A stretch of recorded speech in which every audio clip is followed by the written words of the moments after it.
Hi, I'm Kayla Guerrero, and I'm here with the Southampton Youth Bureau's Youth Advisory Committee. And we are here today helping with the South Fork Natural History Museum at Long Pong Green Belt. And I'm here with Xylia. Hi, I'm Xylia. I'm a nature educator here at the South Fork Natural History Museum in Bridgehampton. And we border the Long Pong Green Belt, which we are ridding a mile a minute from. What is the Long Pong Green Belt?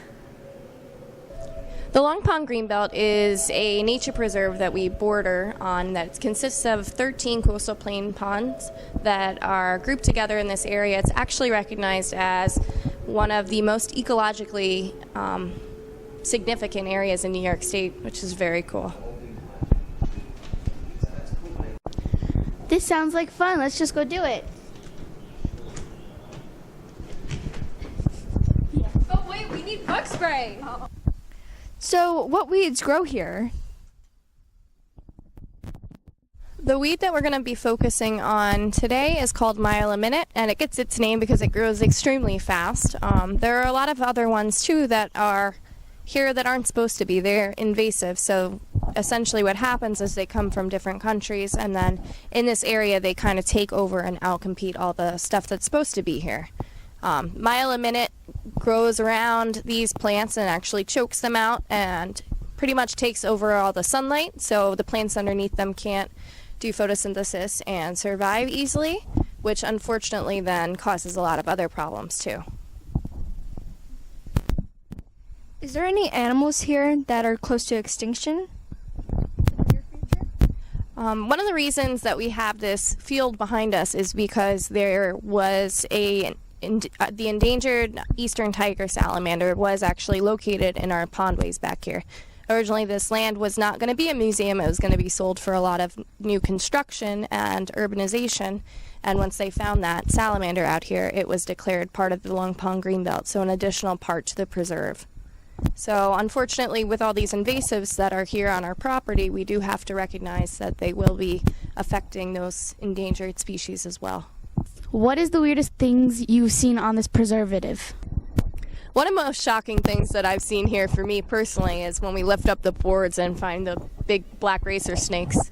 I started here with a fear of snakes and have definitely overcome it to the most part, but it still is a little shocking sometimes. But snakes are important, especially in terms of helping keep Lyme disease down, so it's really good that we have them back here. It's important because Lyme disease actually originates inside the mice. It actually isn't from ticks. When ticks bite the mice, they actually then get the disease that then spreads. So by having more of these snakes around, it helps keep that rodent population down and hopefully less of that disease. We used to have a rattlesnake, the timber rattlesnake, and it was killed off about 100 years ago. And unfortunately, because we don't have bobcats anymore and a lot of these things that used to live here, we do have a very, very large rodent population with mice and voles and all these different things. So snakes are probably our greatest help with keeping that population down.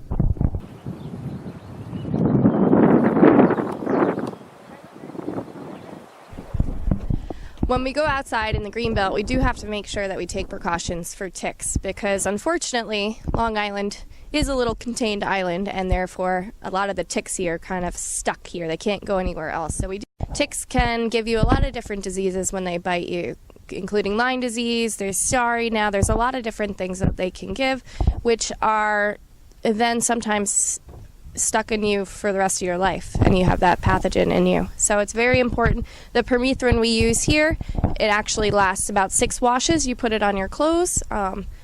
So it's not directly spraying on the insects, which is good. It only affects what's climbing on top of you instead of all the other insects around. That's okay, because most of them are invasives anyway. Look at that.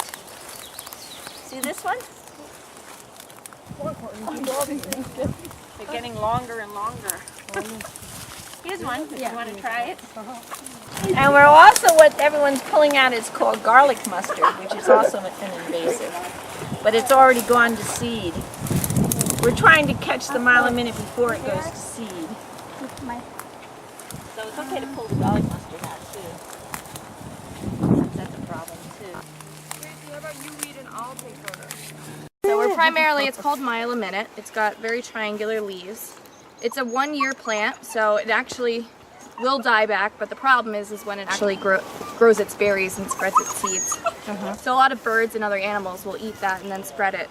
It gets its name mile a minute because it grows very, very fast. It's a vine and it wraps around other plants and suffocates them. The downside of this is that when it grows very, very fast, it'll actually cover over other plants and causing them not to get sunlight, so they actually can't get the sun to produce food through photosynthesis. So hopefully if we pull this before it actually goes to seeds and goes to fruit, then that's the best way to kind of eradicate it. Okay. So we don't have to worry about it growing back every year. It's only if the seeds actually get it.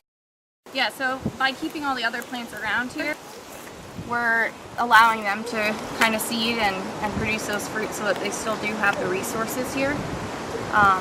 There's a difference between invasive and not native. So there are a lot of plants we see here that aren't actually from here, so that's what native means. A lot of times when you go to buy flowers at the store, they're not from around here. Now what makes non-native turn into invasive is when it flourishes so much in that area that it's actually out-competing these other things. Yeah.